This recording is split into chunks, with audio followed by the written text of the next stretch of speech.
नमस्कार दोस्तों, welcome to another video of engineering graphics. और आज के लेक्चर में हम बात करने वाले हैं डेवलपमेंट ऑफ द सॉलिड।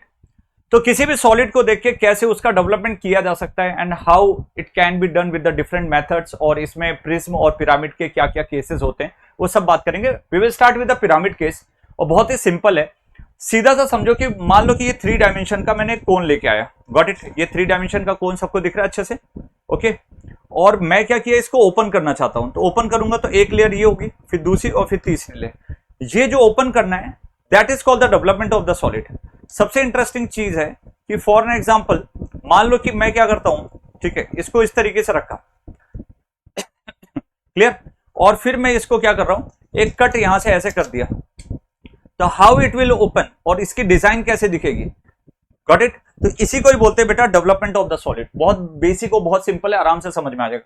तो क्वेश्चन ये बोल रहा है कि the side of the base, the side of the base, the side of the base 30 mm, तो इसलिए मैंने 30 mm का आपके लिए बेस बना दिया। And axis length 50 mm is kept on the horizontal plane, the base with all equally inclined vertical plane. अब कई बच्चों के दिमाग में आ रहा होगा कि सर आपने ऐसा वाला डिजाइन क्यों बनाया? कॉलेज में तो ऐसा भी पढ़ाया हमको, ठीक है। तो ऐसा तब मतलब स्क्वायर बना जाएगा जब when it will say the base side is parallel to horizontal या वर्टिकल, किसी के भी बोल सकते हैं, डिपेंड की बेस कहां पे रखा है। तो ऐसा बोल दिया। तो इस केस में इस तरीके का शेप बनेगा, इस टाइप का कोन बनेगा, but it is saying equally inclined, मतलब एवरी साइड इज मेकिंग, यदि मैं एक रेफरेंस लेता हूं तो ये भी 45 डिग्री, ये भी 45 डिग्री, ये भी। तो इसका मतलब है this is the perfect square which is drawn like this, और आपको यही रेफर करना पड़ेगा। क्लियर है? सो अब इसका प्रोजेक्शन जो है वो ऊपर की तरफ लेना पड़ेगा। So all the projections are taken to the top, to the X Y, और यहां से ये प्रोजेक्शंस क्या हो गए, मैं मान लो कि बच्चे इसको ए बोलता हूं, इसको बी बोलता हूं, और इसको क्या बोलता हूं, C, and this is called D. A dash B का प्रोजेक्शन एंड डी का projection B dash C dash, then there is a C projection C dash. तो वर्टिकल में जो भी प्रोजेक्शंस रहेगा that will be represented by the A dash B dash C dash, इस तरीके से। एंड फाइनल मैं जब कॉर्नर से कॉर्नर को मैच करता हूं तो यहां पे एक पॉइंट आएगा ऊपर से देखने पे। For example this is axis, जब मैं ऊपर से देखूंगा this is O1 and this is O, तो दिस विल बिकम O1। तो यहां पे चला गया O डैश, और ऊपर क्या चला जाएगा बेटा, O1 डैश। ये सिचुएशन आपको समझो।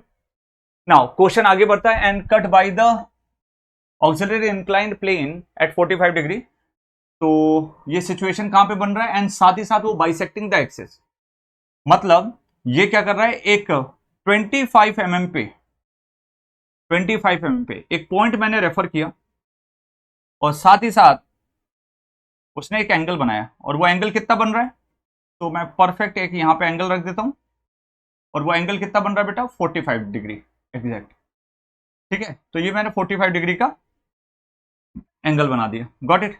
सेम एंगल इस लाइन से पास होती हुई एक लाइन यहां पे जाएगी। अब यहां से ध्यान देना, यहां से ध्यान देना, बहुत इंटरेस्टिंग सी चीज आने वाली है, बहुत इंटरेस्टिंग सी चीज आने वाली है, ठीक है। तो ये तो तुमने एंगल बना दिया, चलो ठीक है, बट अब कुछ चीजें ना, सिचुएशन है ना, थोड़ी चेंज हो जाएगी। तो ध्यान से देखना कि क्या क्या चेंज हो रही है। एक तो ये जो एक्सिस लाइन गई उस पर थोड़ा फोकस करो। एक्सिस लाइन गई कितने एंगल पे गई सर, 45 डिग्री पे। तो कुछ पॉइंट्स तुमको यहां पे दिखेंगे, वो पॉइंट्स को ध्यान देना। पहला पॉइंट, इस वाली एज को कट किया, ये एक एज है, इस एज को कट किया, इस पेन को कट किया, तो यहां पे कोई एक पॉइंट आ जाएगा, इंटरसेक्टिंग पॉइंट। इसको मैं PA नाम दूंगा डैश। ये वाला पॉइंट क्या हो जाएगा, P, क्योंकि B वाली एक्सिस है तो PB डैश, और D वाली एक्सिस। तो ऐसा समझो कि 2 एजेस हैं, एक एजेस बिल्कुल तुम्हारी आंखों के सामने है, और एक एज बिल्कुल आपके आंखों के पीछे। मतलब आप जब इस डायरेक्शन से देखोगे ये एज आपके सामने B वाली, और D वाली आपके जस्ट पीछे रहेगी, उस एज के जस्ट पीछे। तो ये क्या आ गया, PB डैश, और ये क्या आ गया बेटा, PD डैश। ओके। एंड ये वाला जो पॉइंट है, नेक्स्ट पॉइंट इंटरसेक्ट जो हुआ, तो वो हो जाएगा PC डैश। Got it? तो इस तरीके से टोटल 4 पॉइंट्स आ चुके हैं। नाउ अब मैं क्या करूंगा, इस सिचुएशन में थोड़ा सा ना यहां पे ना काम करना पड़ेगा, ठीक है। तो ध्यान देना, इधर ये जो स्लांट एज दिख रही है ना, जस्ट स्लांट एज को मैं पैरेलली शिफ्ट कर दूंगा, कर दिया। इसको पैरेलली शिफ्ट करके एक कर्व बना देना। अब सर कर्व की रेडियस कितनी होगी?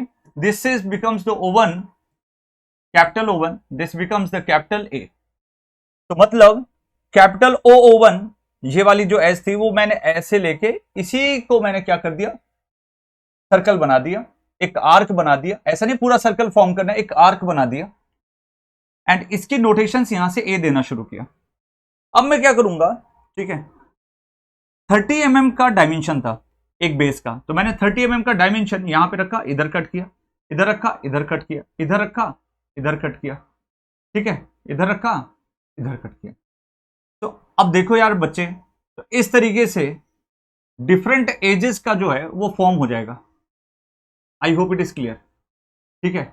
और ये जो एजेस हैं वो आप देखना बच्चे यहां से स्ट्रेट लाइन के फॉर्म में आना शुरू हो जाएंगे, ठीक है। किसके फॉर्म में आना शुरू हो जाएंगे? स्ट्रेट लाइन,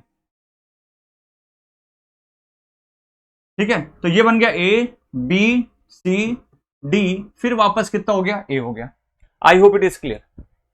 अब मैं क्या करूंगा, यहां से ना कुछ चीजों को नोटिफाई करूंगा। तो अब देखना ये जो PA डैश वाला पॉइंट है इसको जस्ट रिफ्लेक्ट कर दो पैरेलली, है ना, पैरेलली एक रिफ्लेक्शन दे दिया, ऐसे इधर इसको पैरेलली रिफ्लेक्शन दे दिया, इसको ऐसे ही पैरेलली रिफ्लेक्शन दे दिया। क्लियर, यहां तक आ गया। अब ये PA डैश कौन सी एज पे है? यहां पे सर O1 और A वाली लाइन पे, तो दिस इज O1 और ये A आ गया। तो मैं इसको कर्वेचर लेके इधर कट कर दूंगा, कट कर दिया। So there will be two interesting point, ठीक है, there will be two interesting point. एक तो यहां पे आएगा that is P capital A, और एक यहां पे भी तो आएगा बच्चे P कैपिटल A, दो जगह पे नाम आएंगे। दूसरी चीज, जैसे ये PB और PD गया, सेम इसका कर्वेचर लेके आगे बना दूंगा, तो ये वाला बन जाएगा PB और ये वाला बन जाएगा बेटा PD। क्लियर? तो यहां से ये दो पॉइंट मिल गए, PB and this is PD। Then there is a C point, C point को पकड़ के इधर तक मैं इसको कर्वेचर ले लिया। अच्छा, सेंटर लेना कहां से? सेंटर हमेशा यहां से लेना, कंपास की सुई ऐसे घुमानी है। क्लियर? कंपास की सुई पकड़नी है और ऐसे करके इधर घुमाना है कर्वेचर। तो ये कौन सा पॉइंट हो गया? दिस इज PC, ये हो गया PC। अब इन सभी पॉइंट को क्या करो, ज्वाइन कर दो। तो मैं येलो कलर से ड्रॉ कर रहा हूं, एक तो ये ज्वाइन हो गया, एक ये ज्वाइन हो गया, एक ये ज्वाइन हो गया, इधर से PB और इधर से PA, और फिर जितना भी येलो कलर का पोर्शन में ड्रॉ कर रहा हूं इस वाले स्ट्रक्चर में, ये तुम्हारा फाइनल डार्क लाइन से बनेगा। एग्जाम में डार्क लाइन से बनेगा तुम्हारे 2 डायमेंशन में। यहां पे कलर के ऑप्शंस मिलते हैं पर आपकी पेंसिल में वहां पे कलर के ऑप्शंस नहीं मिलेंगे, ये इस चीज का ध्यान रखना। आई होप ये सिचुएशन और इससे रिलेटेड जो क्वेश्चन है वो आपको अच्छे से समझ में आ गया होगा। तो इसको पढ़ो, अच्छे से समझो, और जो चीज भी डाउट लगे वो डेफिनेटली आप मुझसे पूछ सकते हो, कमेंट सेक्शन में बताना। I hope you have enjoyed, please circulate this video, and कुछ भी लगे तो definitely you can comment. Thank you so much, bye bye.